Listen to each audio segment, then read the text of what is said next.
We had a pretty good run. You ever think about why we do what we do? Record podcasts, put it all on online for people who won't ever know your name, won't send you a thank you card, won't be at your bedside when you get hurt? I don't Well, think who won't ever know your name is right, though it probably who won't ever remember your name perhaps is more applicable here. But yes, go ahead. yes. So if you're wondering whether I was having an existential crisis or not, no, I wasn't. That's just a quote from the game Dispatch. And that's the game we're going to be reviewing today. It is our first ever game that we're reviewing on the Three Body Narrative podcast. We are your hosts, Pradyum and Naeem. We normally review, discuss, and debate everything pop culture, TV shows, movies, and now finally games. And for today's episode, like I mentioned, we're going to be talking about who's. Okay, I was about to say Telltale's Dispatch. It's not. It's what? Critical No, so Works? it's ad hoc, Ad hoc uh, games. ad hoc studios, I think, and it's their debut uh, indie game, and it's in collaboration with Critical Role, uh, Okay. who've done a couple of animation projects in I don't know if you've. So first of all, they're like a production company that's done a web series that focuses on like a campaign of Dungeons and Dragons, Okay. um, and and the number of people inclusive in there, like the kind of people there are pretty much top notch in terms of the voice acting credibility that's there. So you've got the likes of Laura Bailey, you've got Ashley Johnson, you've got uh, Travis Willingham. So that's Okay. Roy Mustang um, from Full Metal, Full like the Metal. English. Okay. Yeah. Yeah, and even Laura. In fact, she had voiced. What was that? One of the sins that was there. Lust, I think. I Lust. think Yeah, it yeah. I was. think Lust. Yeah, Yeah. yeah, All yeah, right. yeah. Yeah. So what is Dispatch all about? Well, Dispatch is an episodic superhero workplace comedy game where you play as Robert Robertson III, aka Mecha Man, a retired hero whose mech suit was destroyed. Now, working as a dispatcher for the Superhero Dispatch Network, SDN, he manages a ragtag team of reformed villains turned heroes, sending them on missions across the city. Throughout the game, your choices in strategy, dialogue, and mission allocation, uh, and also I think, yeah, you make these choices, sorry, and you also juggle office politics, hero redemption arcs, and your own quest for purpose and revenge also. So that's in a nutshell what the game is about. And I guess we will start off with our ratings for the game. And I'll go first this time. I'm going to give this game a 3.5 out of 5. I think for the large part of this game, I thoroughly enjoyed it.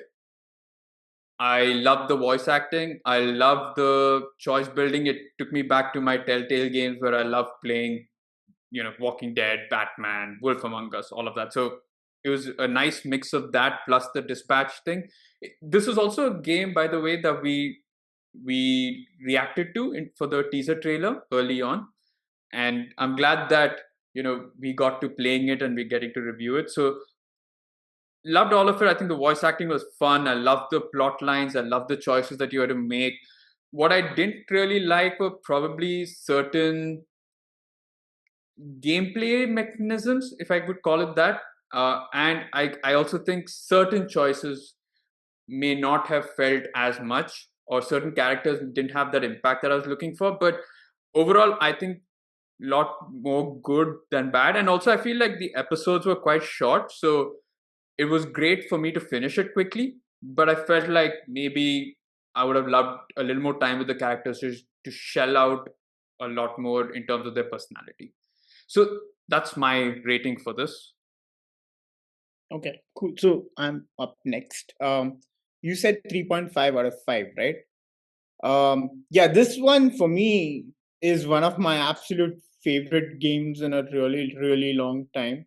And it comes the same year as um, Ghost of Yotai, which is the other really great game that I've loved this year. And this game could easily be like one of my top three picks for the game of the year this year.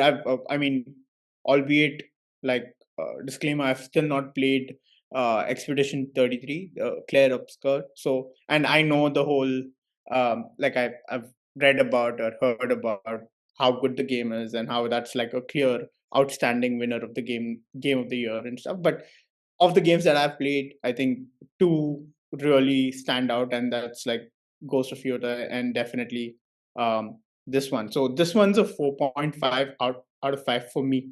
And I absolutely love the storyline, the writing, the characters. I also like the episodic approach. I am not a big fan of having to wait, and that's exactly why I didn't purchase this when it like immediately came out, like at first, because I think it released somewhere in October, uh, and then it was like every week they released 2 episodes each. Uh, I bought it on the last week where the last set of episodes just came out, so I could kind of like how you binge. I kind of binged over in terms of gaming, right? And I had a really good time with it.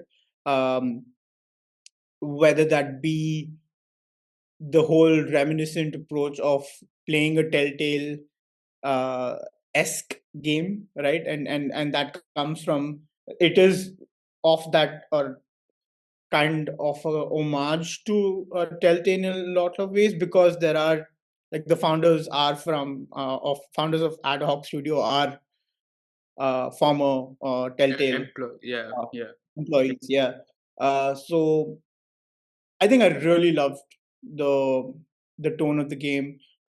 It's definitely by far my favorite superhero story of this year, for sure, and that includes the likes of Superman, Fantastic Four, anything and everything that's come out this year on that front, right? So very entertaining for me.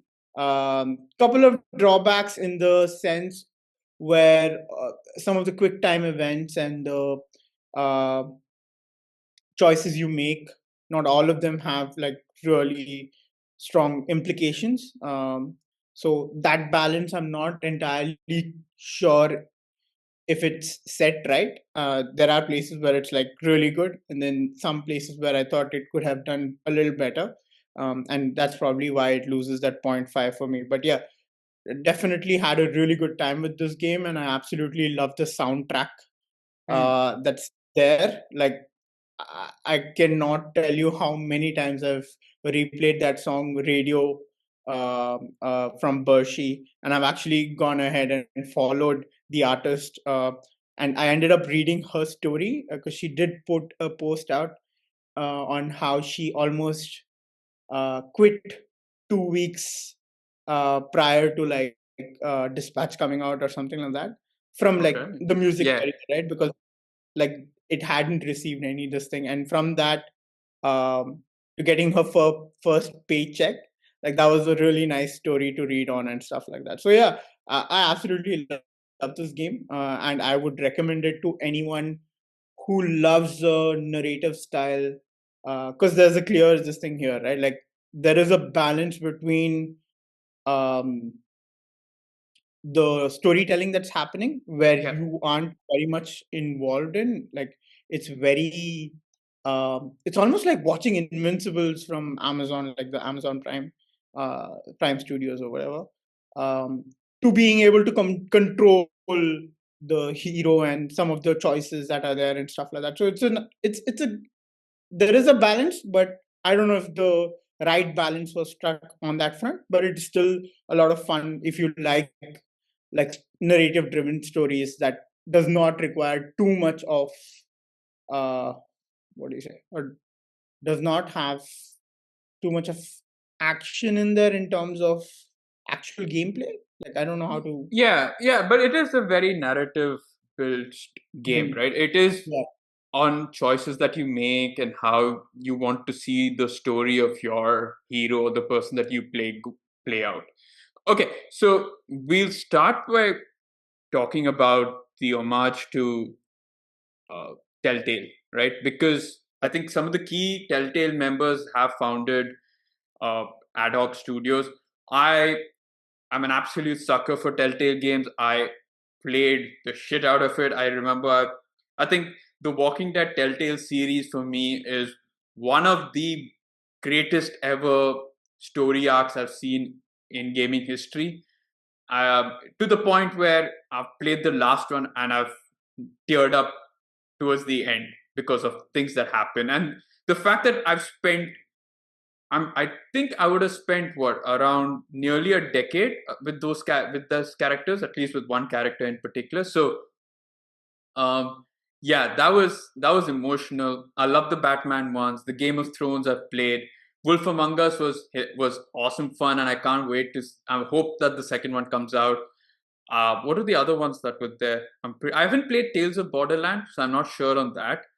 There was the one with Guardians as well, I think, if I'm not wrong. Oh, did they? Okay, so I haven't played Never those two, the got later around, ones.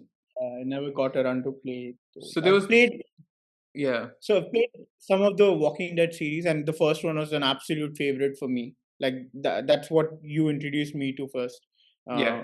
from the Telltale's library. And I've still not played Wolf Among Us because I plan to play it if and when the second part is coming out, which is ideally going to be released by the new Telltale. I don't know if they're still called that, or at least offline they've been called that. Um, I don't know if officially they're going to hold on to that name if and when that comes out. Uh, but yeah, I mean that would be interesting because I mean I've only experienced Walking Dead and Batman from the Telltale series, whereas everyone else that I've known You or haven't played even the Game of Thrones, is it? no, I've not played Game of Thrones either. So yeah, so Okay. everyone else I've spoken to who loves gaming and is into the narrative arc, for them, if it's any of the Telltale games, they've usually spoken about A Wolf Among Us. So I think I I look forward to playing that when the second one comes out because that would be a nice lead up to the sequel if that happens. So there are a few differences in which I think in the Telltale games you get to move around a lot more. So I think there's a lot more action in the way that your character can move around and interact with different other characters.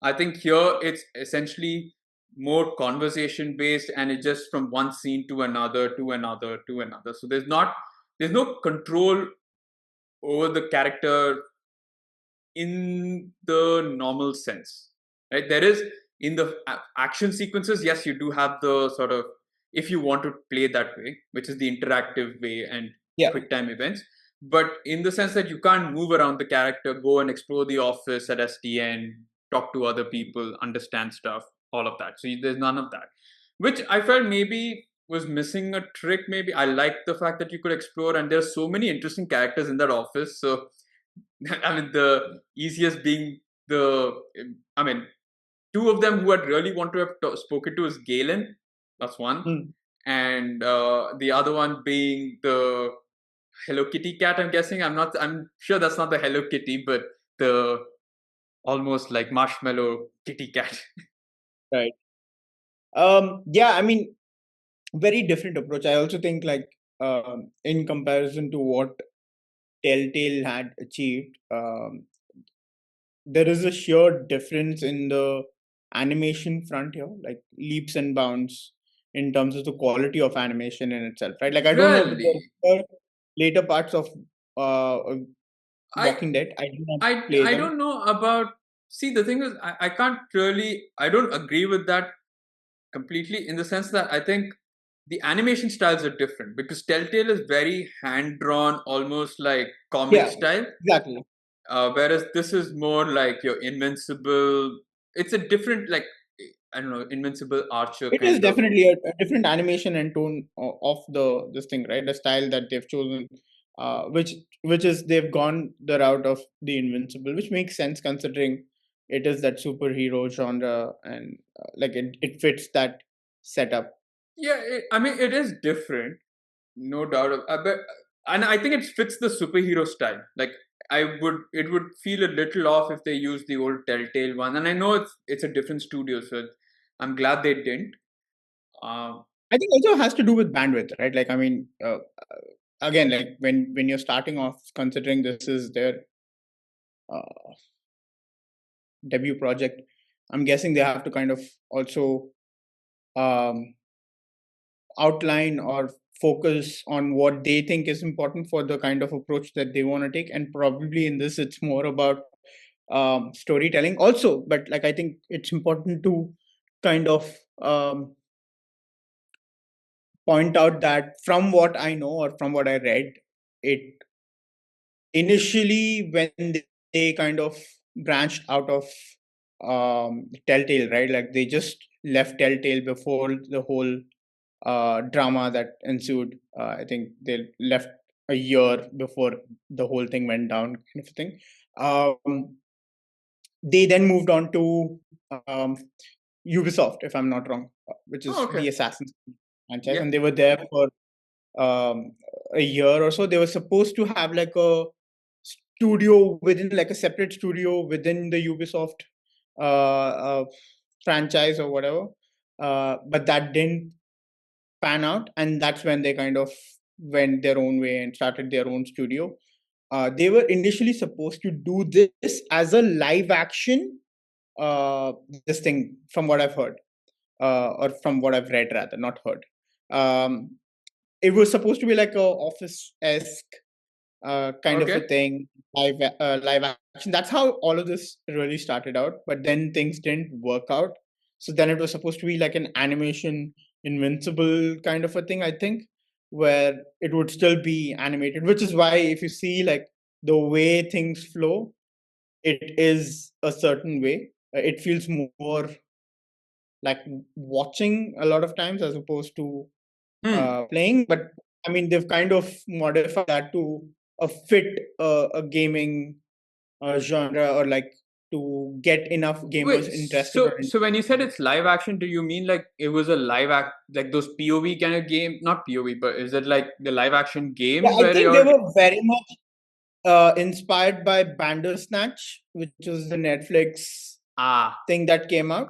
I'm not sure if I'm pronouncing yeah, yeah, yeah, that yeah, right, yeah. or It's Bad yeah, Mirror. No, not Black Mirror Bandersnatch. Yeah, yeah, yeah, Black yeah, Mirror. yeah. Yeah, yeah, yeah. So they were very much inspired by that, and I think they wanted to take Okay. that to the next level. But that didn't pan out for whatever reason, and I'm glad it didn't because I Yeah. really loved this.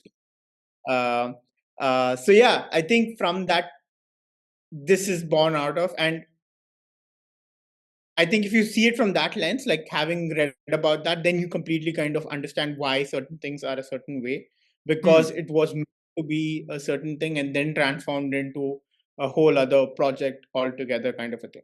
Okay, So so that makes sense. Like I can understand then why. So there is the option of being interactive versus immersive. So I'm guessing the immersive is more the movie-like TV show-like feature where you just enjoy the animation and it's essentially like an episode with only you making the choices. But I like the obviously to make it a game you need to have the interactive thing where you have the quick time events and the movements and everything on via the joystick controller. yeah, and this could easily have been an animated movie, and I would still have loved it just as much. The only problem then would have been if it didn't go the Bandersnatch route, where it allowed me to make those choices, and it was like this is the only way. Then there is a big chance that I may not have liked with the like the actual choices that are made on the basis of the vision the writers had, kind of a thing, right? Like right Sure. here, there are multiple visions, and it's down to the players on how that story kind of pans out. And I really like that thing about that, because even between us, like you and me in our playthroughs, there is a stark difference in terms of what played out. Yeah, yeah. So some of them, obviously, I took it because it was my own decision. I think a couple of them I took it because I knew that you would have taken the other one. So it was maybe, but I would say 90% of it was decisions I would have anyway taken. Right.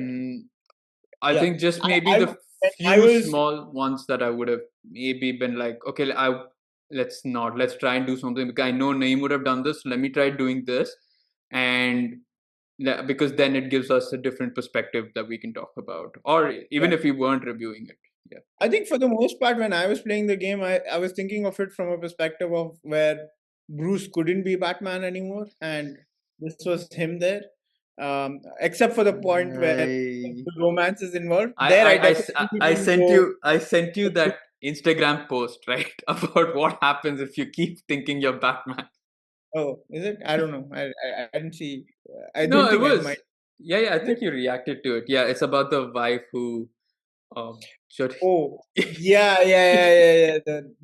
I think that's been making the rounds on all the social media Yeah. platforms. So let's just keep it within you But to yourself. I Okay. didn't say I'm Batman, right? Like I just thought like But your if this decisions character are was based. not Yeah, I know. Robert, it wasn't Mecha Man, and it was Batman, who's an amazing superhero to look up to, or vigilante, whatever you want to call him. No, he's definitely not one to look up to. If anything, you live your life the exact opposite of what he's doing, but he's the I coolest did not. superhero. He's the coolest superhero by far. I will not deny that whatsoever. But he's not someone you should look up to. Please, children listening to this, kids listening to this, please do not I do not grow agree up to with that. become. Okay, wow. Absolutely. I don't think children should be listening to this because one, we are on a podcast that is like above 13 plus, if I'm not wrong. Second, this game in itself is not for children. So please, if you're Especially because as episode 4 shows us. yeah, Yeah. definitely not expect that. Uh, yeah, I did not expect that opening whatsoever. But we'll get to that when we get to that, Okay. nonetheless. If we get to that. So Okay. yeah, and when like I was saying, right? Like I think for the most part, I played it as envisioning this was Bruce now as Robert playing, having to retire due to XYZ reason, ran out of all the inheritance he had, which is pretty much similar to what could happen to Bruce if he did not make smart investments. But yeah, I think the only decision which I didn't do as um, Batman or Bruce Wayne is the romantic one because I know Batman always like shoots himself on the foot when it comes to like romantic relations. He loves that whole mystery girl, a lot of red flags in there kind of a thing. Like he likes that kind So of. you think that's what I went with, is it? I When the think best. definitely that's yeah that's Yeah. your playthrough, or like that's what you preferred. Oh, thank God. Uh, Thank God you than didn't the say rest. that's my type. Yeah. Yeah. Yeah. So let's talk about, I think you wanted to mention also about critical roles. Critical role? Critical roles, critical this thing, in the Role? sense that Critical roles, yeah, a critical role critical in role in this. this game. Yeah, absolutely. So from what I know, I think initially this project wasn't supposed to be as grand as it turned out, or whatever it is. Like if you and I don't know in what front they're talking about it. Maybe in terms of like the quality of the output in itself, perhaps, or the budget they had for it. But from what I know, so critical role. One thing is extremely important to understand that is that they are recently very familiar with animation and how those things work in terms of they've done. I don't know if you've watched it. I've not watched it personally, but I know that they were involved in it. Is um, they first of all they have a live action web series. I was talking about this earlier. They do Dungeons and Dragons campaigns on this thing where you've got the likes of Ashley Johnson, uh, Laura Bailey, etc., playing through a campaign, Okay. and that's like an episodic release of such, Nice. where they have the entire campaign covered, kind of a thing, right? And the second thing project that I know or aware of, and now the third that followed it up was from, I think it is from the Dungeons and Dragons universe. They kind of have an animated series that came out on Amazon Prime. I don't know if it was last year or the year before, or maybe even a little earlier. It was called The Legend of Vox or something Oh like that. yeah, okay, yeah. Okay, Uh, that's them, is and it? they've followed it up with the recent release on Amazon again, the Mighty Nine or something like that. If I don't know if you've seen that Okay. No, as I well. don't So think I've seen. both I know are, the Legend of the Walks, but I've not seen the other one. yeah, so both are from Vox Critical Machina, I Role. think that's the one. Legend of the Vox Machina. Yeah, Yeah, Machina. Good. I did not pronounce that second word. Machina. Yeah. Yeah, it's a good thing I did not go that way. But yeah, so obviously there is a clear this thing, and Laura had gotten the script or like bits and pieces of how the game is supposed to look like and things like that. And she showed it to her husband, who's Travis Willingham, Roy Mustang, the voice, Oh, and okay, is a part okay. of Critical Role, obviously. Um, and that's where I think Travis was very much, uh, what do you say, interested in being a part or getting Critical Role involved in this project so that they could help make things better. That Um, would explain why he was an executive producer and all of that. So I mean, they've taken quite an active role in the building of yeah, Dispatch. So that's a yeah, nice one. But yeah, I think yeah. uh, the if you look at even the voice cast, right, that they have, So yeah, except I for think the main two of them, it's not like the others are predominantly either game voice actors or YouTubers and all of that. So it's like yeah, it's a very they all indie have like a cast. prominent presence in whatever they do. For instance, I think Alana Pierce is very well known in like the gaming circles. She was previously at IGN, and post that she was with Kind of Funny for quite some time.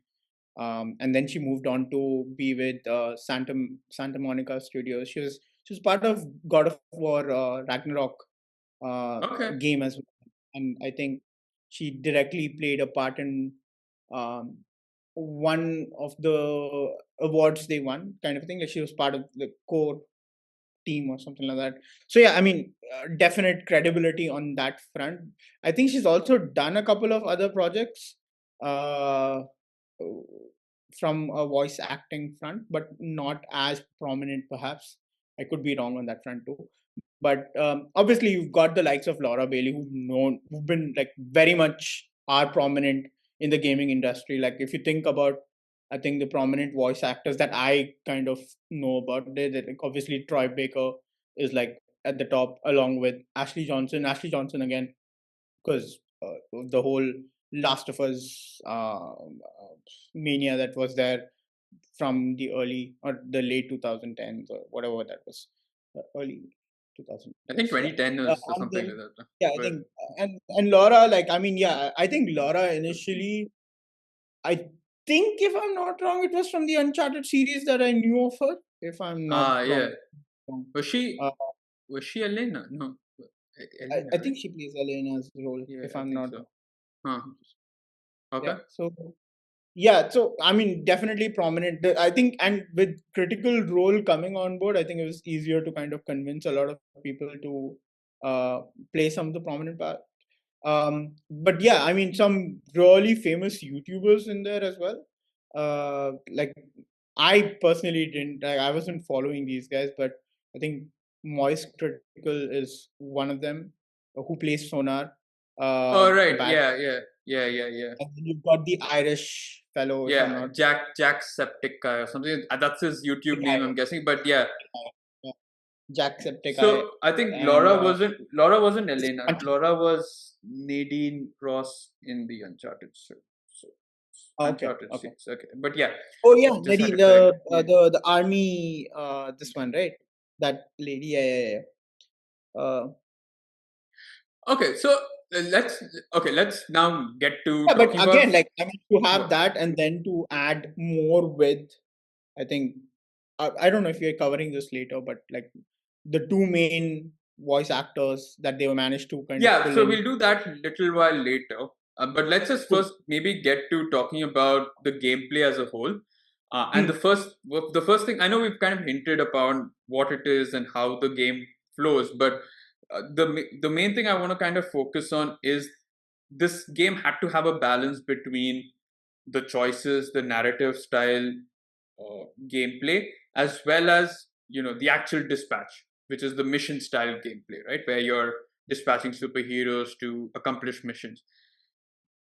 They've had what 8 episode arc so far. So out of the entire 8 episodes, do you feel like they had the right balance in terms of how much time you spend in front of the computer sending people on missions versus the amount of time you kind of spent off computer? Yeah. So I think the balance is right on that front. My only so I mean, to be honest, there were 8 episodes and 8 missions, dispatch Yeah. missions, if you look at it, right? And I think they're divided into two parts in most of the So most of them uh, are two shifts. So you have like morning shift and then the lunch, and they always say like it's time for lunch, and then you have the evening shift and then the afternoon shift, evening right? shift. Yeah, yeah, yeah. So that's how they kind of did it. So But basically, like two for shifts. me, it felt like I enjoyed the out of computer stuff a lot more in terms of I I did, think like but yeah, I'll tell you what, right? I think for me, the problematic situation was like I really loved the whole dispatch mechanism that was there. Like it was really fun, and I loved the conversations that were happening yeah, in them. My that only I concern is the story is supposed to flow in a certain way, right? yeah, And because of how complex the whole dispatch system is, and complex in the sense that you don't know what combinations work, and unfortunately I think this is the case, like I don't know if that is what how it's supposed to be. um I don't think there are enough indicators about what works best for a certain thing. Like, is it vigor that you need? Is it like speed yeah. is probably the most easiest thing to kind of grasp onto a lot of the times. Speed uh combat also, Combat and also, yeah. slightly on the. So for me, I think that was why my ratings was downgraded a lot, is because I felt frustrated at times because of the mechanics in not knowing. Like it felt like if you're saying certain points and I'm sending certain things and they're covering at least like 70% or so, there's still that off chance that it goes into the negatives. I'm like, what the hell? Like Which I what? don't have an issue with. I'll tell you what, though, No, because but there is always a chance that no matter the best superheroes you send thinking, okay, they are the fit, there is that odd chance something goes wrong and things fall off. That's not a problem for me. That works. Like that percentage of where it falls, it actually made it fun in the sense that, oh shit, I might have sent someone like with a 80% this thing, but it just so happens that it goes and falls within that 20%. Right? That was not an issue for me. The bigger concern was, okay, I think there should have been like an accessibility option here in the sense that, and I don't know if that's the right word, but in the sense that gameplay option rather, uh, where the complexity of the dispatch missions in itself were an option. That it could have been easy, normal, and hard. Hard being it makes it more difficult to understand what kind of superheroes send out. Mm. The second medium being a little more easier to comprehend things, and easy being like it's almost out there. You need people with mobility. You need people with this thing. Like leave that up to the players is what I would say, right? Like let them decide. The only reason I say that is because when I was doing this, I had to spend a really long time because I'm not the greatest in terms of deciphering, unfortunately. So but I'm not I that. think didn't they have like each mission? Didn't they have like two, four? What was that then? I thought that was the difficulty levels. No, the number of slots of people, right? That's what it was. Was What it? are you talking I thought there were ones where okay, maybe it was. I don't know. I thought it was the hard difficulty level. I didn't pay much attention to about? Okay, I'm not quite sure. I know the hacking missions had the easy, medium, hard, whatever. yeah, yeah, That yeah, was, yeah. That I know. I They think had the thing was low, medium, number of slots high. that each mission had. before you kind of Okay. go into the mission. I mean, I'll obviously, try once playing it again and seeing how it is. But yeah, probably it is that. Yeah, I think that was what it is. Initially thought it was the difficulty, but actually, to be fair, that is maybe what okay, it was. Yeah. okay, No, but yeah, for me, it was. See, I understand the thing that it could fail at times, and that's fine. But there are times when it, like, I don't know, it just was inexplicable at times when you're like already under the caution. You're like trying to it's too much, it's chaotic, there are too many missions happening right at the same time, and you're sending the right people, you're pretty sure it's the right people, and yet it's like it just kept irritating. It just never let me have that satisfaction of like, yeah, I think, yeah, this is right. But later I kind of felt like also it didn't really matter that much. Like honestly, the yeah. choices that I So made that didn't really. is my concern, right? Like, I Yeah. mean, it does matter, but it matters only for one character, which I am a little not okay with, kind of a thing. And that one character is Invisigal's character, right? Like, there is an influence in terms of the missions you send out the But eventual how result of that but how mission. do you know about that? So obviously, you have to, like, I mean, I didn't know about this at the time when I was That's playing. what I'm just saying, So it there's does not nothing tell to. you that there is No, a this you thing. you only came to me telling me that after we played the game, and you probably read up on whatever the scenarios are and why those scenarios played out, right?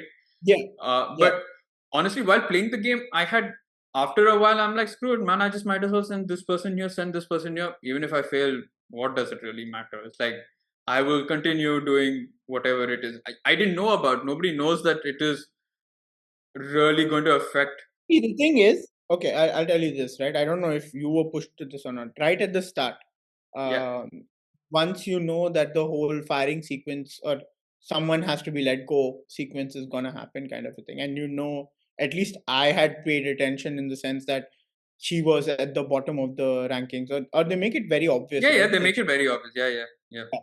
and I knew the other people as well who were there, kind of a thing. And I think by default, the way the interactions happened right at the get go, it I don't know about you, but I felt like this is a person I want on the team, kind of a thing, in Visigal, right? So I did. I think it did push me to kind of send her out on more missions from the this thing of wanting her to get more points, if that makes more sense to you. No, so Um, I understand that. I didn't. Honestly, it didn't, because they yeah, only focus on that leaderboard for that one episode, which is the sacking episode, right? And once she's clear on that, because we help her do catch Thunderstrike or whatever. No, Thunder stuck, right?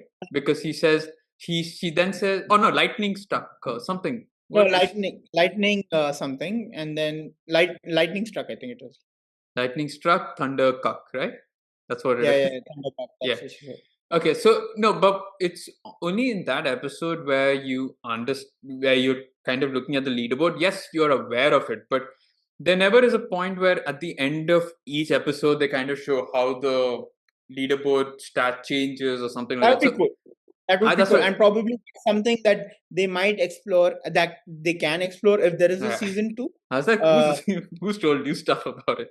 no, no, yeah, I'm just saying, like, that could be a thing that they have in the because season. because then it's, I can make the cool choice of like, I like this character, let me kind of push it further. I don't like this character, or choices that I do make, which is like, okay, I've sent this character here, shit, it didn't work out, shit, they're going to be upset about me because they're It falling in would be ranking. a pretty cool this thing if they in the dispatch screen they had like a points tally popping up for that episode at the very least to see who's moving up, who's moving down, kind of but a thing.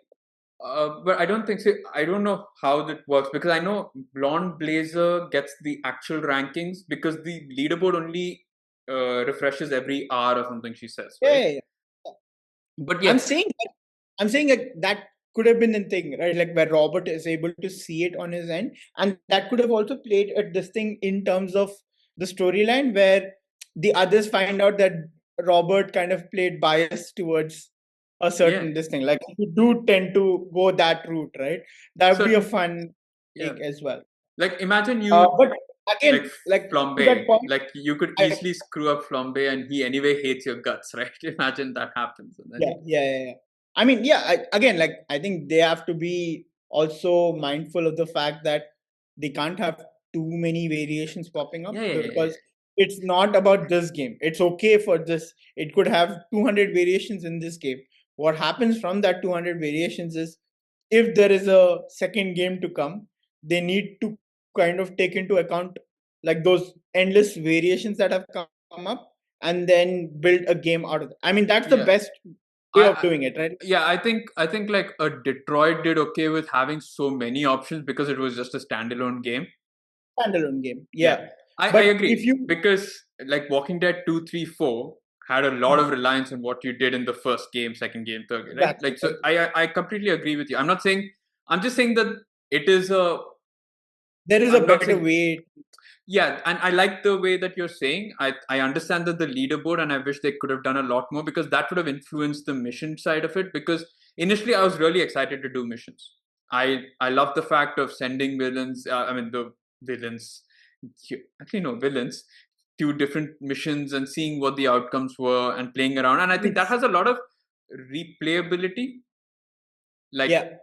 I could do that again and again, but I think it comes to a point, I think later on, especially when things are getting a little too chaotic, you're like, screw it. I mean, anyway, it doesn't make too much of a difference. Or at least I was of that opinion while playing it, right? I don't know. You have Yeah, to kind of. that's not like, I mean, towards the end you do realize that's not true, right? Because there are implications of getting certain things wrong completely. Like in your storyline, you were not able to take out Sonar. No, that Um, that that's like that's a major thing. That's not even a mission. I'm just saying normal missions. Like even before that, there were other shifts where things are chaotic. Not every mission was a very smooth sailing mission, but the sonar thing is a different thing where I think yeah maybe could have done better, paid a little more attention. That I agree. I mean that there is a major consequence in that. But in general, the mission stuff is like I could have just sent anyone anywhere and I would have just it would have been fun to see what played out.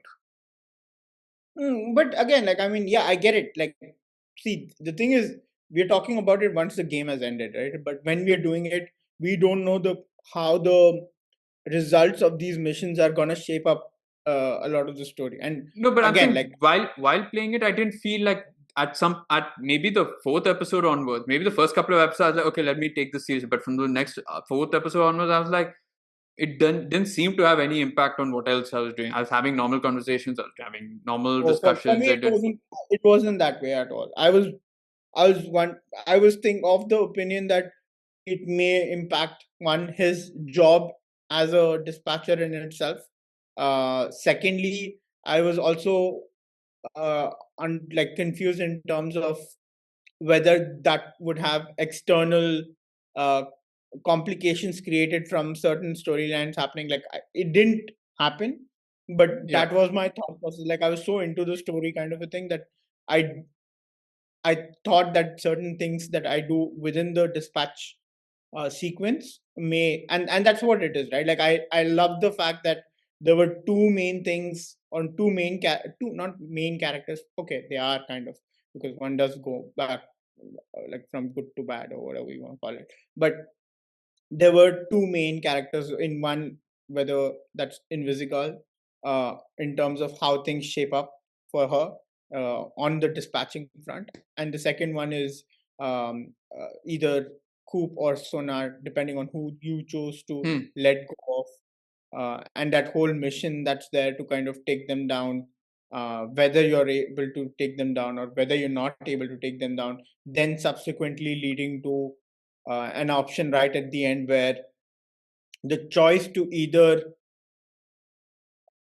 save them from the cops, like be getting Send them to like jail or basically pardon them, right? Those are the only last two exactly, yeah, options.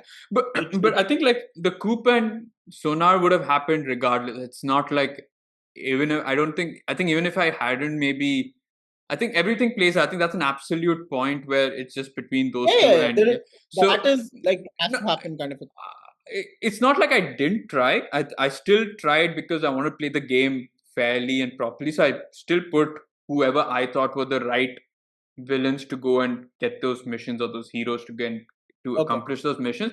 It's just that I felt less frustrated by the fact that when I failed a mission. Purple? Oh, okay. Yeah. No, I was pretty frustrated when every time like I failed, and I my I biggest only got frustration yeah, I was only got frustrated when uh, it used to like creep just outside my area and then say that okay. No, yeah, like for me, it was like all around, I think. Especially, I mean, it was at the max in that episode where they're sabotaging each other. And it's like, yeah, even though yeah. I think I've sent the right people, they just keep fucking around with each other, and it just goes like failing one mission, the other, and stuff like that. And that's like, I'm like, stop making me look bad, bitch, kind of a thing, right? Like, and that was the Okay. uh Sure. like I was taking the dispatch job quite seriously. Like I really the first playthrough, oh my god, I was like literally spending a lot of time reading and then like being like, okay, who is going to be the person and The dispatch? initial So yeah, the that initial ones I didn't get that frustrated with the saboteur because I understood why that was happening. yeah, I yeah, yeah. Yeah, but I think I also paid. Yeah, the first few things I was like, okay, let me pay attention. Let me make sure that whoever's going there. But then I was like, yeah, anyway, kind of eased up on that later on. Mm. Okay, the other thing we need to maybe mention, while it's not technically gameplay, but this, like you mentioned earlier on, I think in your ratings, was that this was an episodic release Yeah, where two episodes were released over the 4 week period, right? We only got it towards the end, and I had forgotten the Telltale, classic. What is it? that The trope, the Telltale trope of it being released in tranches. Earlier, the earlier Telltale games were released across a month, maybe a couple of months per episode. So you bought a season pass, and then you waited for months yeah. later. I again, I used to do what we did right now, which was I'd wait till the end and then buy and binge the entire thing. I think both of us are similar in the fact that we both love to just play through the entire game at Yeah, for me a the couple of problem goes. is I'm too curious to know what happens next, right? And like as much as I love like the way every episode ends and how cool it would be to kind of wait till the next week and stuff. Like for me, it's just I think from a perspective of better time management as well, I just like the fact that I have everything already there and I can like sit one late night and kind of rush through or like two late nights and I'm like done with the game kind of a thing. And that's like the best way as opposed to kind of doing it over multiple weeks and then like So having to wait for the next. That's like a similar problem I have with series as well, right? Like some people obviously love the weekly episodic release, like the ones that HBO follows or things like that. Whereas I prefer the more Netflix style approach of either one and done, like one go, you've got everything you need kind of a thing. Or, I mean, I'm still okay with what they're doing now, where they have like a bunch of episodes come out one go, and then either the next month or a couple months later they have the next. Because at least like I have a lot more to cover and kind of indulge in, as opposed to just like watching that 1 hour episode or play that 1 hour episode and then be like, ah, shit, I gotta wait now for the next one. So that's my opinion. Obviously, I know a lot of people like really like this approach of, and I also know that it does uh, invoke a lot more buzz around it in the sense that every week you have people talking about what happened this at the end yeah, of this episode, so what a happened. couple of things is that a I mean I'm also trying to while you're talking I'm also like simultaneously using one part of my brain to kind of think about what is the reasoning behind someone doing this because earlier Telltale they used to either sell you the season pass which is the entire Yeah, game or they'd sell you episode by episode, right? And I think episode by episode obviously becomes a lot more expensive than buying in bulk. And I can see maybe why they would release it episode by episode also because then obviously higher revenue. But it also gives me like if I don't like the first episode, then I don't buy the rest, right? hmm. And then Telltale loses out on revenue, probably why they went bankrupt. But also the case like you could have easily just said release all, pay for the full game. You don't like it, it's bad luck, but you know, uh, that's one way of ensuring that you're getting your full revenue, right? You worked on this game, you worked on this entire season. What if people just want buy the first episode and don't buy the rest? Where you're just losing out on so much of revenue. Whereas if you make sure that the payment for the full game is right at the start, right? And it's mandatory for people to buy that whole season pass, then probably you're making a lot more money. So I didn't get the financial decision to kind of have it, and especially over a 2 month period, itself seemed quite a long gap for releases. We're talking about Uh, Telltale, Telltale, yeah, and for this, I think episodic is fine. I don't mind it honestly. I like the fact that it's two per episode, so you have a decent amount of gameplay. But the worry is that you're releasing it around the same time as another very popular game in the Ghost of Yote, right? Around the yeah. similar time frame, and you could easily have people play the first two and then kind of shift gears to Yote and then want to completely play that, and you're sort of delaying, and then you forget about how Dispatch was, and people's minds are very short termed at this point, right? People lose focus easily. People lose the sort of in Yeah, but what I is it? think they had a good 20 days between Yote, even though Yote is like a massive, massive game. It No, it I'm just saying came they out could at have. the same They didn't. I mean, they've lucky. I think they've done well, and I don't mind the episodic run. Obviously, the people who play Yote and the people who play Dispatch could also be two different sort of. It's two very different sort of games, right? Only a proper gamer would play both games. Some people like the Yote style of playing. Some people like the Dispatch style. So I'm sure there will be enough time. Uh, I don't mind the episode, the weekly thing. That's not an issue for me. For me, I think the monthly thing is a bigger worry that what Telltale did. I yeah. think that was coming to think of it now. I think at that point in time, it didn't feel that bad. But honestly, looking at it right now, it feels like almost like a Stranger Things season, which happens every 2-3 years. So it felt like 2 months, felt like 2-3 years where you're completely in the dark. And that was only one single episode per, like, I think the first one was in April and the next one June, October. So Yeah. June, August, October. So it was quite This a lot. one, I mean, I don't mind this at all in the sense that it kind of, because the time span is so short between like a Yeah. month, right? It's on you if you want to wait till the entire list is out. It Yeah. would have been easier this time around because obviously Dispatch was an unknown quantity or quality, right?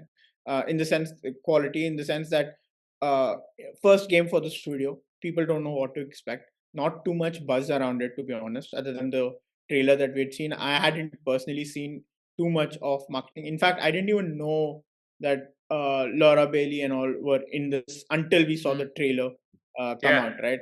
Only then did I realize, like, okay, there's some credible what do you say voice Two acting in this. Hollywood stalwarts and I think the I did. I think we put it in the things that we're looking forward to. I think I yeah. did put Dispatch as one of the things that I was looking forward to. If I'm not wrong, I could be wrong. um Yeah, we did this quite early. I think this was one of our first sort of weekly trailer roundups, and we had a bunch of big ones at that point. I don't yeah. know if I had Dispatch right up there because I was very wary of the dispatch mechanism and the gameplay, right? And I Hmm. felt like that was going to be a lot more like I strategic remember that being role a play. concern we were not sure about because we did talk about it. I think I recall talking about the whole strategy esque approach, and we generally don't. I don't I don't generally either. Yeah, yeah. and like to be fairly surprised in terms of how this game's turned out and stuff. So I don't mind the release schedule they had for this kind of a thing. My only concern is next time if they're doing the same thing and I wanna still do what I did this time, which is wait till the last week where all the episodes are out, like play it one day before everything comes out, so that I can kind of finish it in one go. The problem is going to be is how we all know how big social media is, and considering algos work in a certain way, if you Uh, do tend to watch gaming videos and all of that stuff, you are bound to come across some of the, like right now, my social media is flooded with posts about Ghost, about Dispatch. A lot of it is so much about Dispatch, Okay. um, and and that's my worry, in the sense that even if I personally want to kind of wait out the time and kind of wait, I think I'll be forced into having to play it the week it comes out, because otherwise there is a very strong chance that it might get spoiled online, because not Hmm. everyone is what do you say, uh Fortunately, I mean, touch wood, but I haven't had that case. I've had the case with movies, TV shows, never the case with games. And I think that's, I mean, my feed isn't overly populated. I get more reviews and ratings than I get like spoilers. So, and I don't get into it unless I've finished the game or I'm playing it, right? Or you send me an IGN rating and I just see the yeah, rating and I'm yeah. like, okay, But that's I about it. mean, it's not the official pages or the well-known No, no, podcast they won't companies do like it. But I'm just saying, Reddit. yeah, I understand if you go into them, then that opens up your feed into another whole dimension of other people who've played it or other content creators and Exactly. all of that. But yeah, that's why I say I like when you send me like Ghost of Yote 8, I just look at it at the thumbnail. I don't go, scrolling through it because I know that Yeah, will open up a whole this thing. So I kind of keep that out of it. Movies and TV shows very difficult because it's huge pop culture, so that you're bound to kind of come across it even on yeah, YouTube and stuff like yeah. that. But I think for this, you're right. I think I didn't face anything. I didn't know about the game at all. I think even when I put it up on the YouTube thing for us to react to, I had no clue what it was about. But pleasantly surprised of how well it worked out. All right, let's now kind of move on to, I guess, the characters, right? We've Hmm. got a few important character choices as well as the backstory. Let's start with the backstory for Mecha Man, and obviously you're introduced to this character Robert Robertson, and we learn about his history. We are put up into this fight. Just quickly, a quick word on the quick time events. I wasn't I mean, I know it was meant to be a more immersive thing, and they kind of just like, because you mentioned, right, this was meant to be more a TV show or a like a viewing thing rather than a playing thing.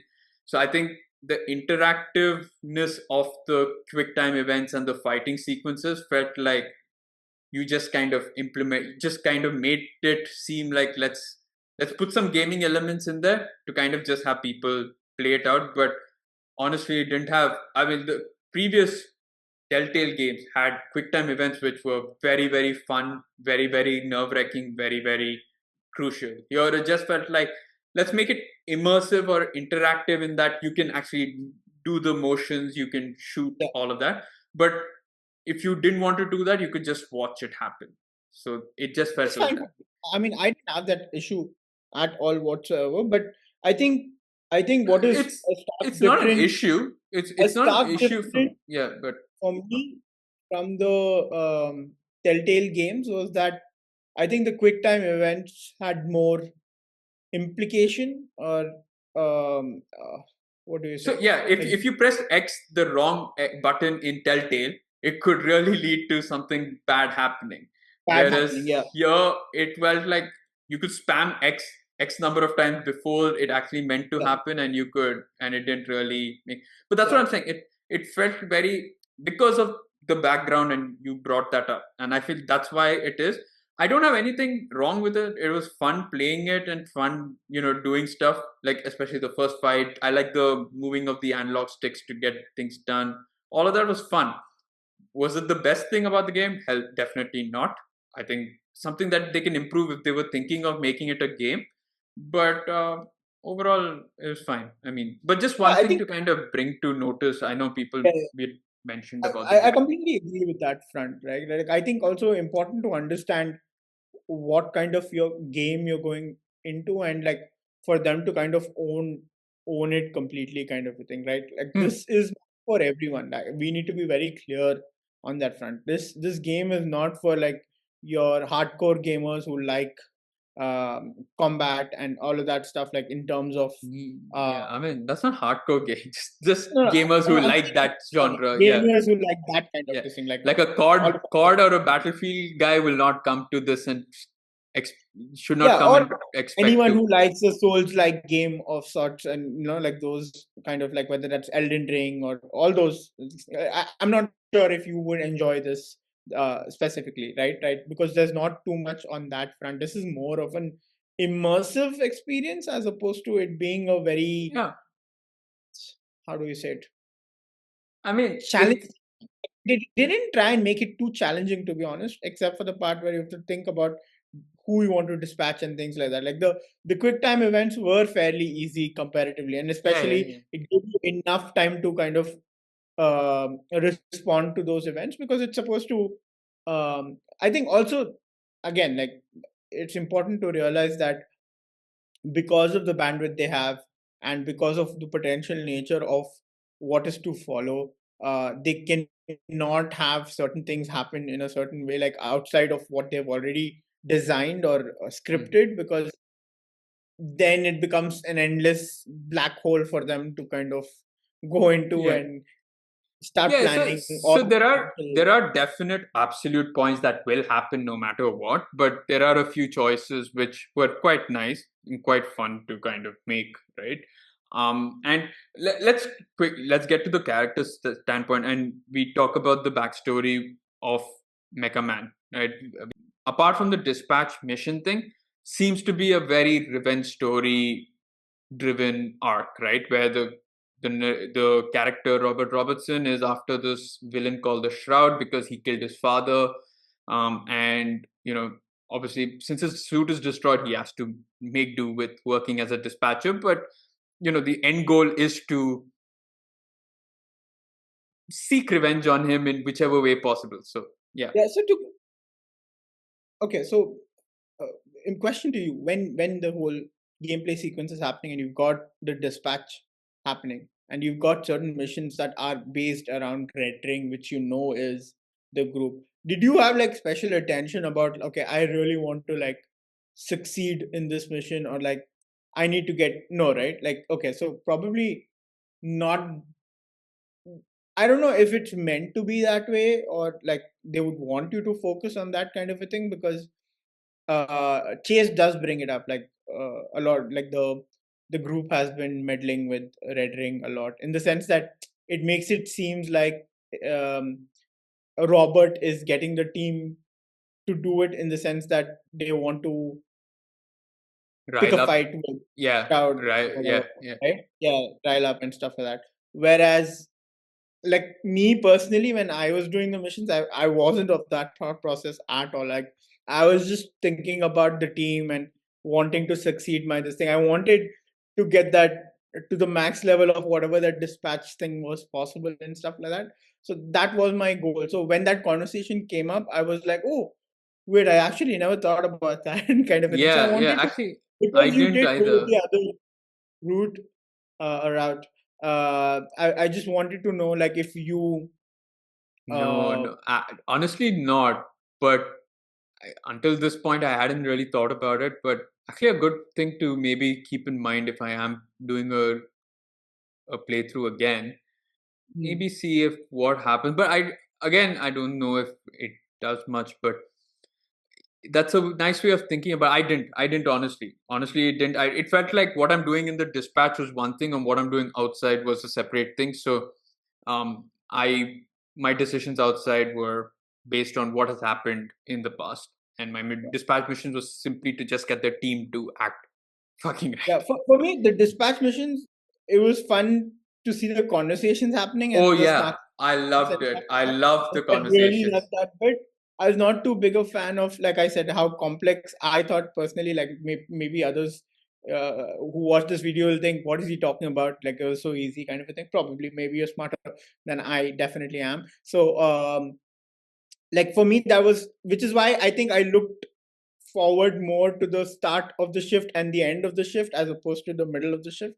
The middle of the shift was more about those conversations happening for me, and like paying attention to what is being said and the comments that are being Yeah, made, and that, Yeah. which are like fun to see. That was Kind I love the ensemble cast and the characters that were placed. I think each one had a really unique personality, whether it be Prism's sassiness or Punch-Up's Irishness or Flambe's egotistical, narcissistic comments.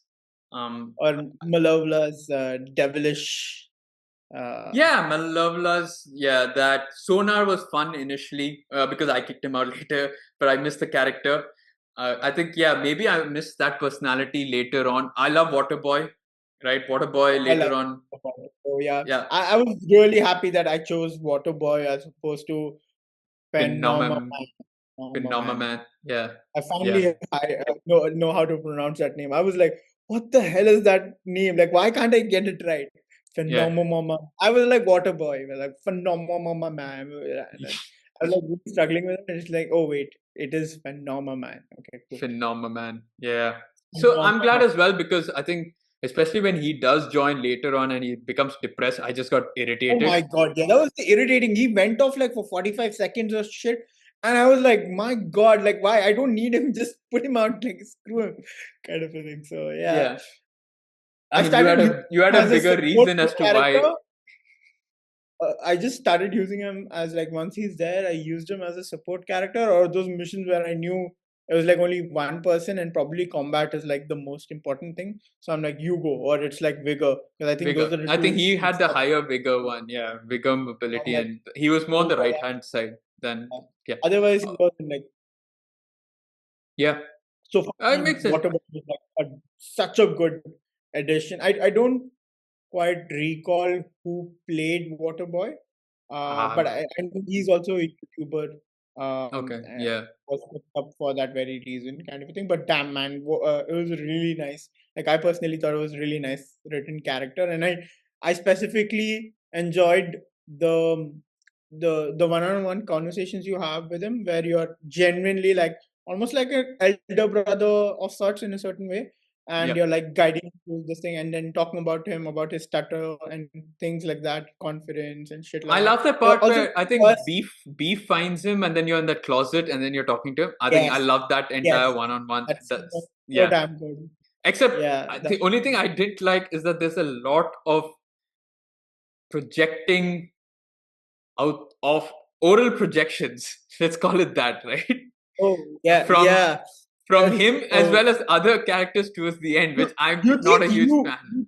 you think you had the worst of it you dude I not I sorry my character or my Yeah, Robert went on a date with a blonde blazer, right? And yeah, Mandy.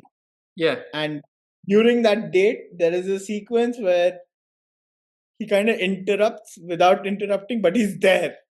And it was just Oh, weird in the sense that okay. So I think it's that. So almost it's wait, did almost like you? he's puking at us, Okay. like he's Wait, cleaning the window. wait. So did you have the bathroom scene with Invisigal? Yeah, when the shards are coming out. Yeah, yeah, yeah, yeah. Okay, so then that's not okay. Fine, because he didn't interrupt I me think then for the theater. this is the sequence that happens because I don't go to the cinema, right? So you Yeah, go to the yeah, yeah, cinema and yeah, have popcorn and shit like that. Whereas I come here, yeah. I mean, go for I as in like Robert goes for the Yeah. date kind of a thing, But, and but but let's talk about this choice that we have to make, right? On for the love interest, and initially there is, I mean, obviously, a kindling of sorts between you and Blonde Blazer, right from episode one, right within the first maybe half an hour itself, right? There seems to be some tension, or not tension, but there's an attraction between the two yeah, characters.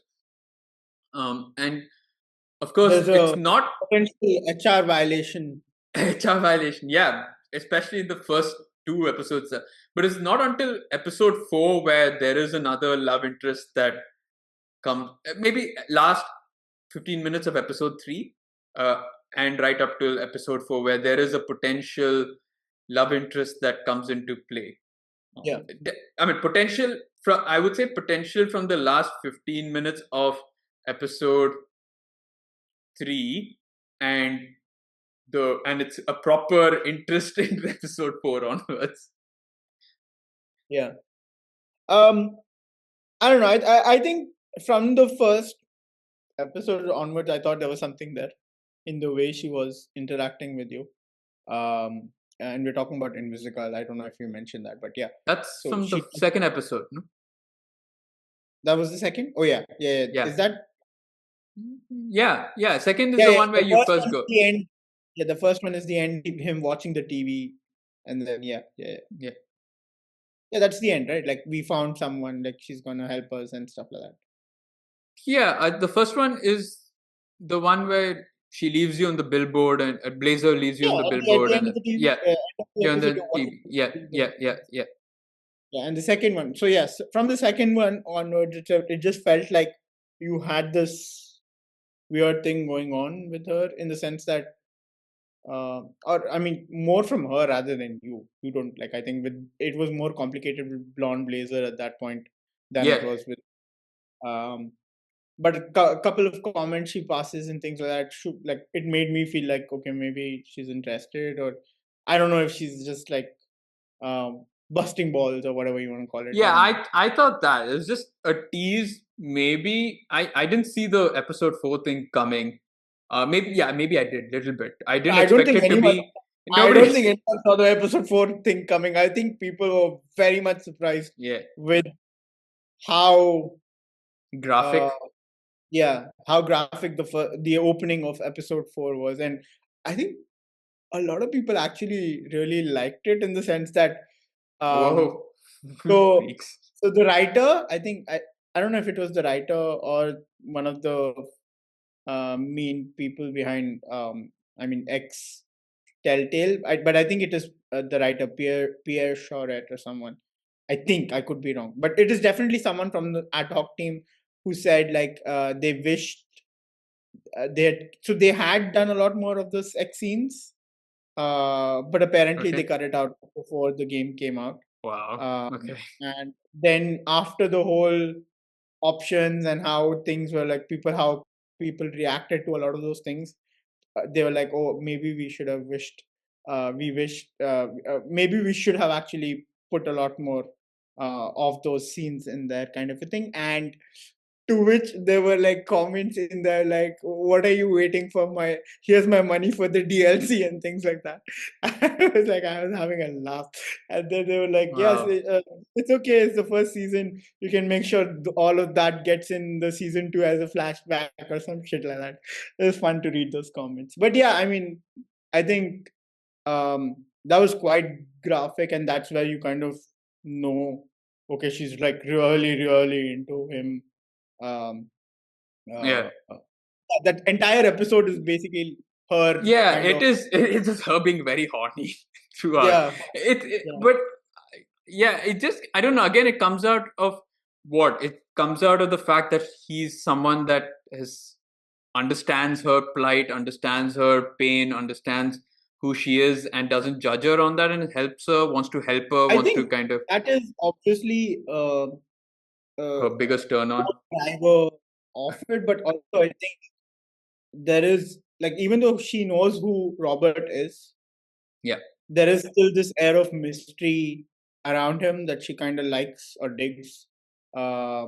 Like And what's up with the scars on the back and the backed up yeah, body? all of that. And also, I think there is that dark history, or maybe she senses some sort of darkness inside him, or things Well, like not. in the way they have the conversations and stuff like that. I don't know.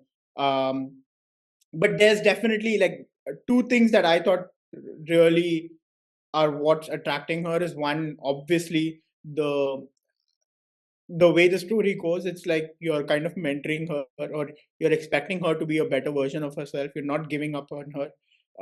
And the second bit is, I think the mystery around Robert, right? Who is Robert? Like she knows he's Mecha Man and all of that stuff, but like, what is the crux of Robert, and like what drives him and things like that.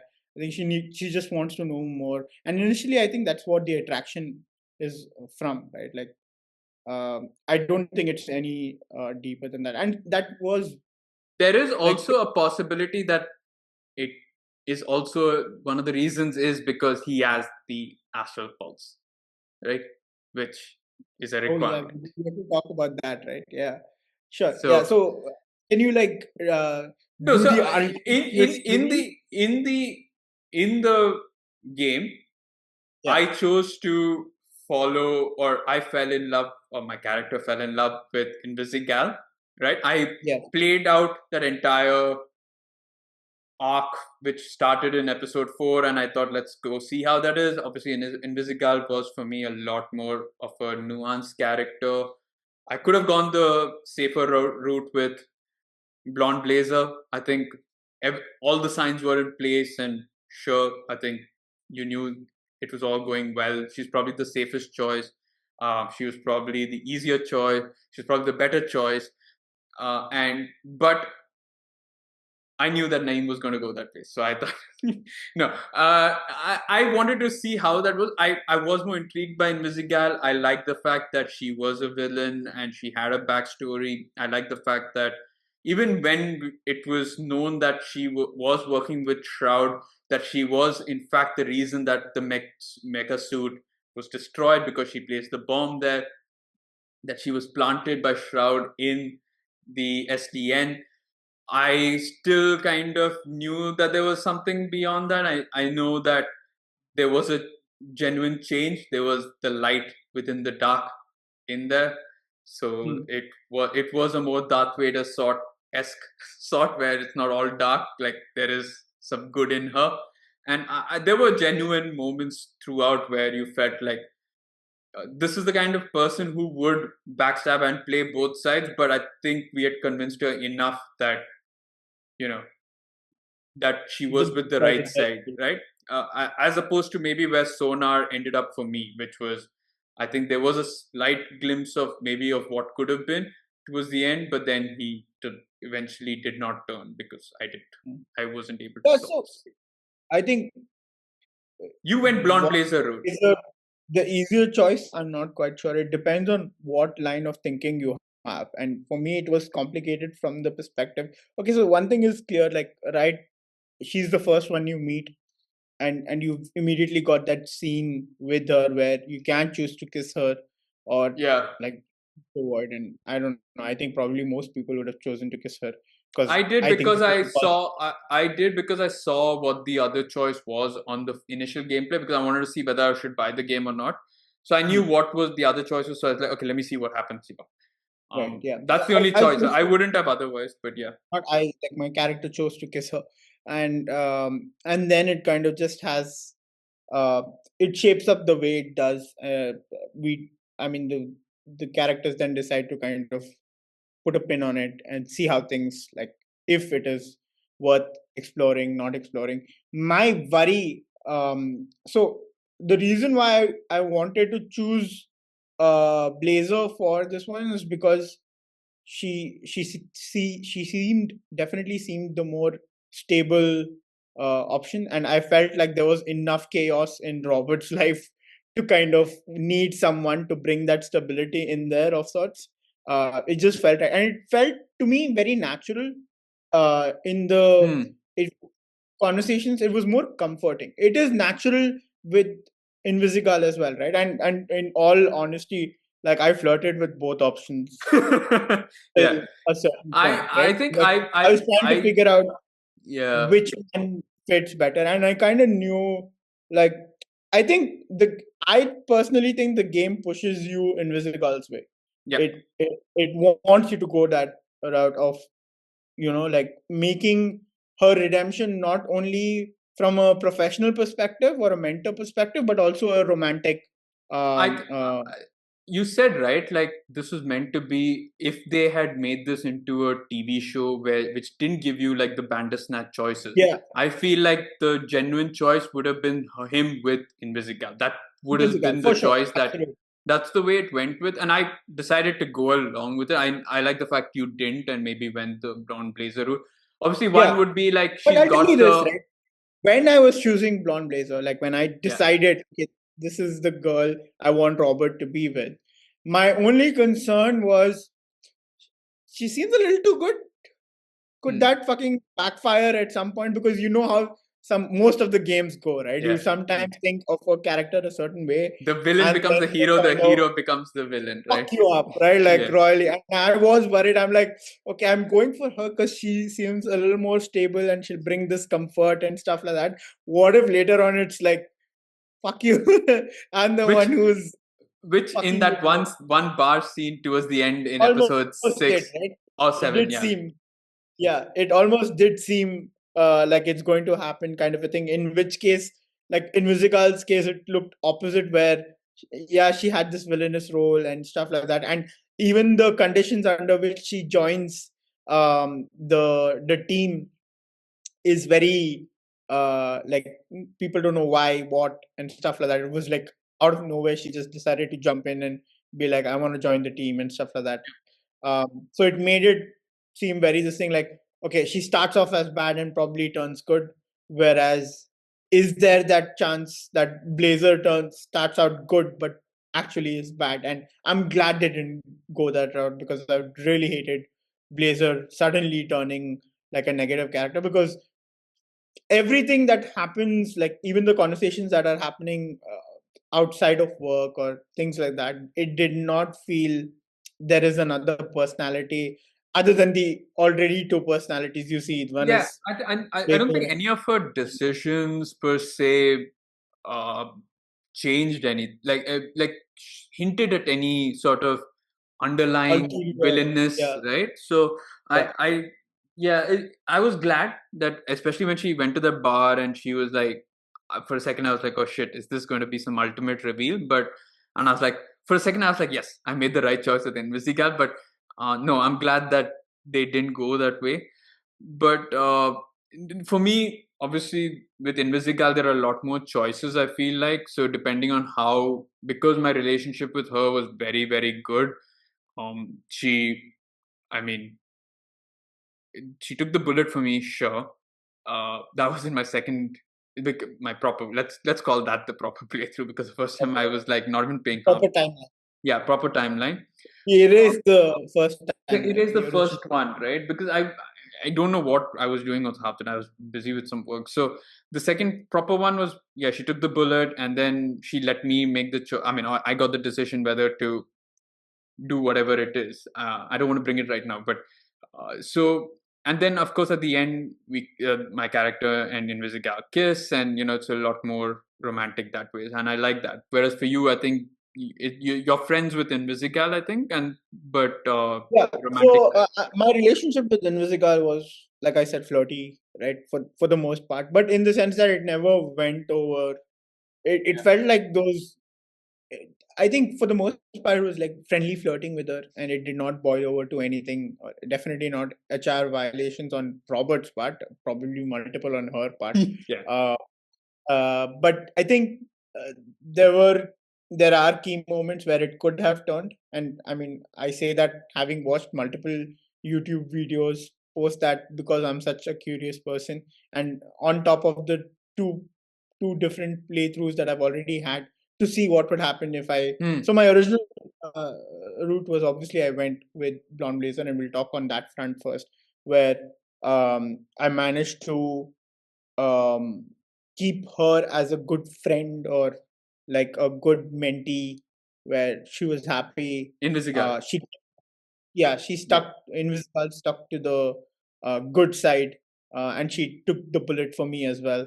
Uh, but she also understood that, like, I was not interested in her that way, and like Blonde Blazer and I, we were. I mean, I know Robert were a thing. Yeah. When I say I, please everyone, it's me representing my character, which is Yeah. Robert. Yeah, he Yeah. only, if it's only Batman, then it's him himself. But Yes. otherwise, it is the character. Okay, Exactly. but the other thing that we need to just sort of mention is Shroud, right? Who is the grand villain of this entire show? Yes. Absolutely. I obviously he's a mysterious character that we meet in episode 1, and I don't think we meet him until episode 7. Which in that Hmm. bar scene, I quickly clocked that that guy was Shroud. Yeah, I figured as well. But he was a menace. He was such a. I think he was scary. I think he was scarier in that episode 7 than he was in episode 8, personally. Yeah. I love the I character. actually love his intro, and like not the actual person inside, but his introduction as like the villain in the very first episode, where you Hmm. see him and there is this air of it gave me the Red Hood vibes Yeah. under the red. Yeah. Okay. Yeah, and I just had this thing of It gave me. the It gave I me. like the fact that they didn't hide who he was, in the sense that Yeah. it is an ex-member of the brigade or whatever that Yeah. was. I like the fact Um, that it wasn't like, oh my god, when he reveals himself, he's actually somebody else, like this one's father or something like that, right? It was yeah, yeah, yeah. someone I, I who. I like that fact kind Yeah. of a thing, because then it becomes the same trope of always doing Yeah. that, right? Like, oh, you knew them personally, and it could have easily been that, because it's the writing is in the on the wall, right? Like his father's dead. Even though his father's not been around too much, and he's not sure about where that relationship lies, he still certainly feels a certain way about his father, obviously, and wants revenge and things like that. And then it would have been, and it clearly shows that he had a bond with uh, some of the members of the brigade. This thing, Yeah. one being Chase. Trackstar, which is Yeah. Chase, and it could have easily been that this guy Shroud, who was also a part of um, his father's team, was also another close this thing, and that's why it plays on two fronts, in the sense that the relationship between Trackstar and Shroud and that whole scenario, and then obviously the relationship between him and Shroud. Like, I mean, I get it, that would be interesting, but again, I feel like that's something that would have been done, has been done rather, like in the past, right? Like you always have this thing, oh, the hero and the villain had this, Yeah, no, Irvin had been there, done that yeah, multiple been times, there. right? So, it is there as a villain at the end. Okay. Yeah, sorry. As a villain in the last episode, though, again, it's probably the product of the quick time events not being hugely impactful. But it is not until the last 15 minutes where, again, when he comes into that with that robo and all of that, I'm like, yeah, okay, fine. I'm just fighting Shroud. I think the villainous comes when I like the person as the villain. That guy was really menacing. The fact that he could predict anything that you were doing, anything you were saying, he knew exactly how it was going. Yeah. I like the dialogue where you click and he ends the dialogue at the same time you do. Yeah. But overall, I think I wish You know maybe we got a bit more what of I Shroud. wanted there was, um, I wanted one of the options to be where it's very unpredictable, something that makes Robert an unpredictable person to begin with.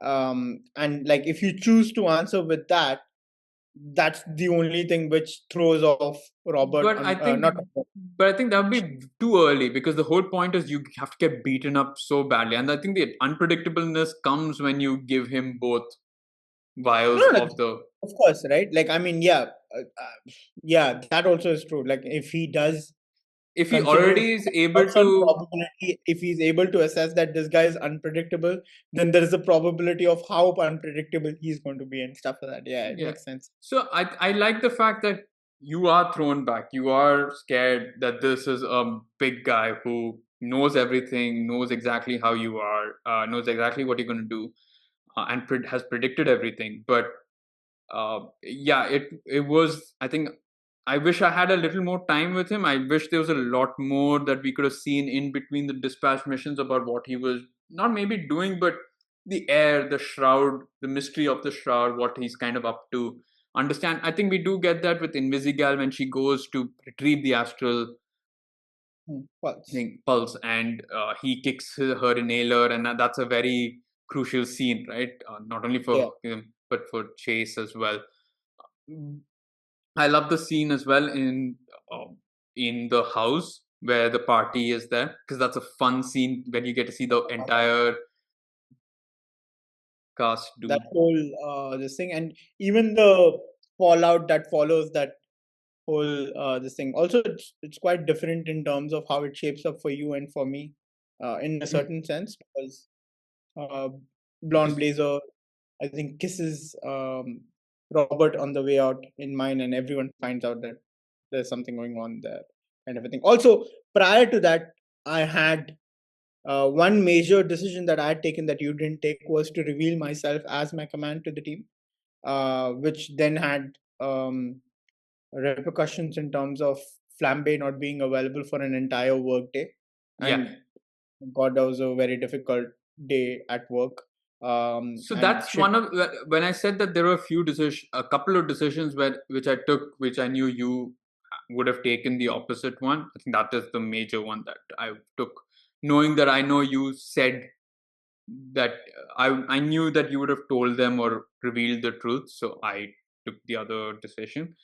So I was very certain that you were going to say that. I know you didn't tell me, but I was very certain that you had revealed it. ability, a shout. But yeah, it was nice to see. I think what you did was exactly what was meant to happen, because for me it felt a bit off when they realized that I was Mecha Man, and I think in the short term it worked out for me, like you mentioned on call the other day, that Flambe was okay with me and everything, but Yeah, I'll tell it you was what fits, So the thing is, when that whole sequence is happening at the party, this thing, yeah, it just felt to me like a lot of the plan was being openly discussed with other people there in the background. Granted that, like, talking amongst themselves, but it still felt like you're talking a lot about things that you're planning to steal the astral pulse. pulse, but I don't know if the rest of the team understands the importance of that to Mecha Man in itself, and Yeah, perhaps that's it.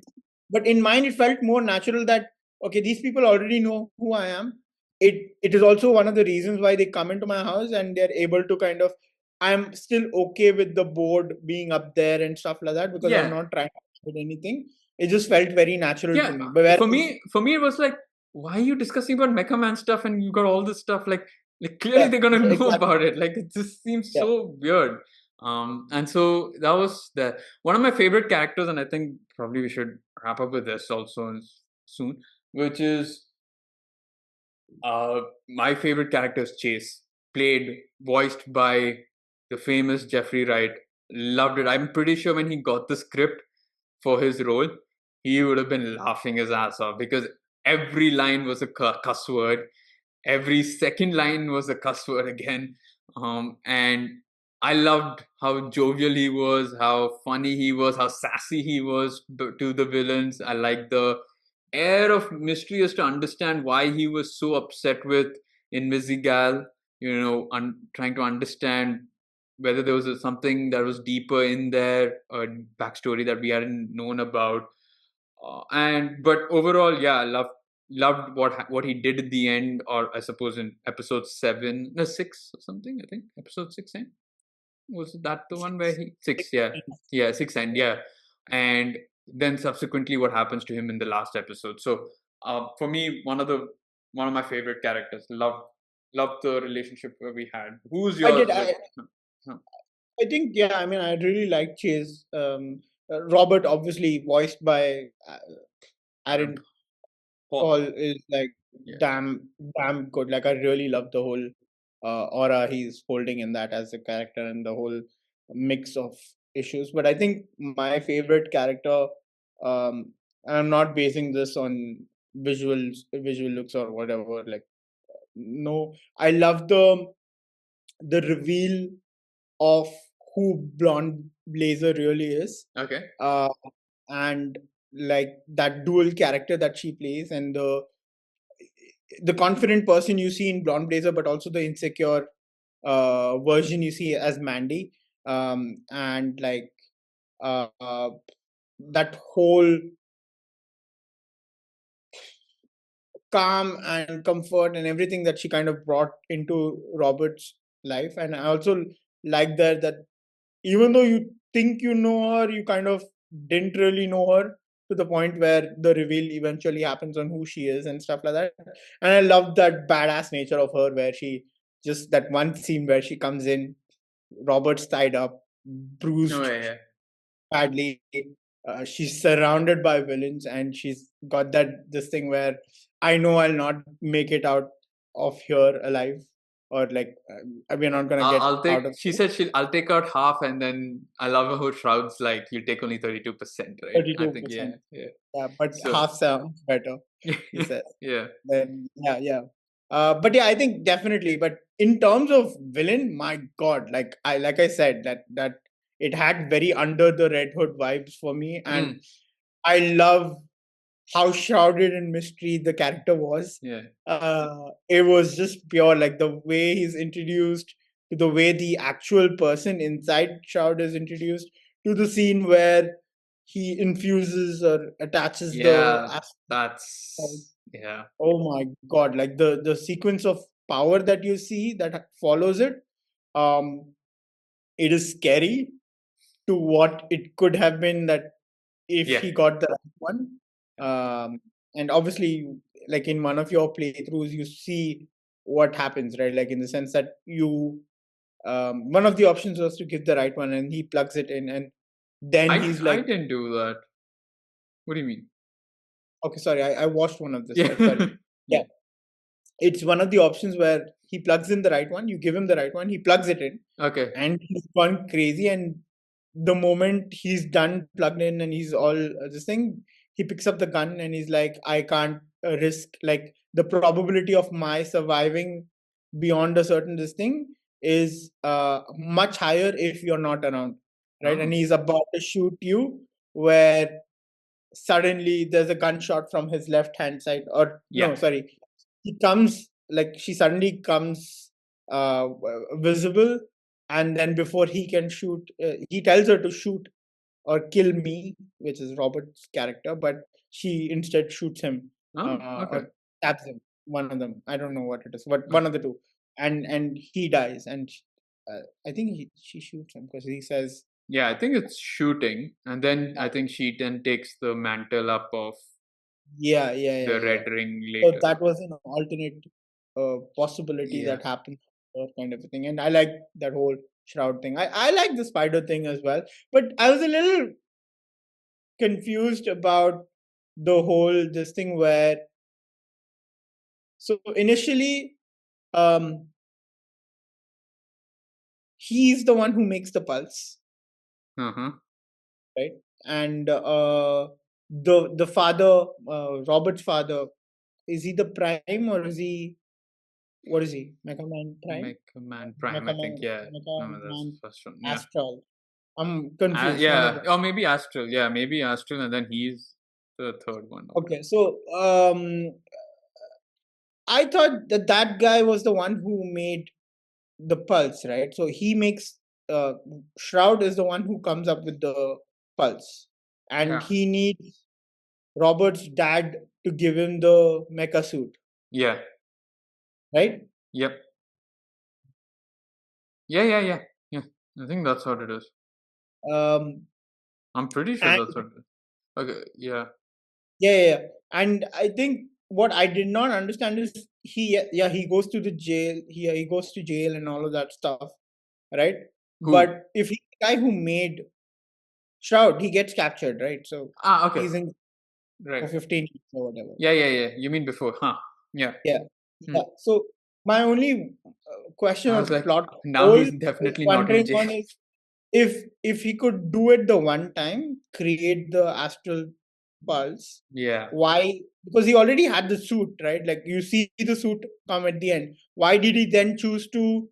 Why could he just not make it again, like, is there, I would have liked to have some sort of understanding on terms of, I did not have enough funding for that to be in place, or Yeah. like what was the reasoning behind it? Because it is clear that he's the science guy, and he was the one who came up with the formula for the astral path. So if he's Yeah. done it once, why can't he do it again, kind of a thing? That's what I was wondering. I Couldn't think figure it out. that's the same like question that I had with Casper's dad. That Casper's dad when he made only one thing for someone who's living, um, or why couldn't they make another one? But yeah, I guess yeah, I have no clue. I honestly I didn't give it that much thought as to why he couldn't. But makes sense. I don't understand as to why. Yeah. So that plot point I was not very clear on. I understood a lot of the other things, and I love the whole complicated relationship with dad, where the dad was not around, and how that helps form a stronger bond with Chase, Trackstar, and all of that stuff, right? And I also love the whole concept of aging 50 times faster and him not being able to recognize Trackstar altogether. And it's really nice. Like, so I love the whole brother esque, older brother esque relationship that they had. Plus, also at times it felt almost fatherly Yeah, in certain I ways. mean, largely fatherly, but there is that, right? Because technically, Chase is not, well, he is old because of how fast he ages, Age, but he's but still only like 30, 39. yeah, yeah. So technically, he's not that old. So that elderly brother thing, which we saw in the flashback, is there, and Yeah. that's nice to see. Cool. I think is that all? But the final thing is for me, I kill Shroud, which I fulfill my promise Yeah. earlier on. Yeah. So I am eventually at the end suspended from work. So I can't wait to see how that plays out. You know, if there was to be a Dispatch 2 or Dispatch again. And obviously, me being a huge fan of Batman, I could never kill or bring myself to kill someone. So I love the fact that there is that earlier mention of the possibility of what you might do when Right. you're faced against Shroud. And I love how that could also have an implication on one of the trophies you can earn. Um, Yeah. and like, I think that's the thing, right? Like you said, you would kill him, Yeah. which And is I clear, followed up followed on up with it. yeah. And I said, heroes do not kill, and I kind of followed it up when I chose to spare Shroud. What I'm more interested in is if there is a season two, how both our storylines kind of, because technically mine still has one of the, and I actually thought there were only two potential storylines. One is my storyline where um the Shroud character is still alive, Yeah. or albeit very much injured and things like that. And in Or I don't or or she takes Invisigal. up the Yeah. So mantle. Invisigal kills him for Yeah. me. So that was the two options I thought. But the third one that came up with you was where Invisigal is still with you as a character, like on the good side, Yeah. whereas you killed Shroud off. So now who would be the big bad, or like what is the next arc, or how does it translate for you if there is a season two? Yeah. With I mean, again only. bringing to the question, Yeah. if Ad Hoc is doing this the second time around, do they make like, are they going to consider this as Telltale games used to, where multiple endings could lead to different storylines They in the have to. second? Otherwise, this then it. I don't think it works. Then I'm Yeah, sure they're I gonna get would a be lot of very, feedback, very criticism. I mean, put off yeah, by if they went like, oh no, this is how the yeah. original story, So or like this is how it's in supposed to be in like canon. skip in recap, it's like you did not Yeah, kill yeah. Shroud. I'm like, what the hell? I But I just think, killed him, right? but I think, what's its name? What? um, Telltale. I Yeah, think Telltale had a habit later on to kind of kill characters off, right? yeah. What do you mean later No, on? as in like when they started the story in itself, they would kill some characters off, even though you kind of saved them or something like that. No, As so a no, I don't. No, I can't That's think. what I read. So I've not played too many. The ones I played of Telltale, I did not see it, but I could yeah, be wrong. yeah, I can. But anyway, I before you cough up a lung, I think it's a good time to call it a day. So thank you everyone for watching us and listening to our first ever game review of Dispatch. Do let us know what choices you guys made, what you made of the game as a whole. Did you play as at an immersive game? Do you play it as an interactive game? Do you like the concept of it? Is this going to fuel your interest in playing more such games? Will you go back to Are you playing? looking forward to a season two, or would you be willing to pay for a DLC that other fans might be willing to request for? Yeah, yeah. Be wary of what you type into the net, but definitely, I think do let us know whether means that you want to go and check out the previous Telltale games. I'd seriously recommend playing the Walking Dead ones. It's a brilliant series. But with that being said, I think we can't. It's a good thing that we've reacted to the teaser trailer and then followed up with playing it and reviewing it. I like the fact that we were able to do that. And do leave a like button, do leave a like, not don't leave a like button, but do leave a like, share with friends and family, subscribe to the YouTube channel. You can follow us on Instagram as well as on Facebook, and we'll catch you all on the next episode. Until then, see you.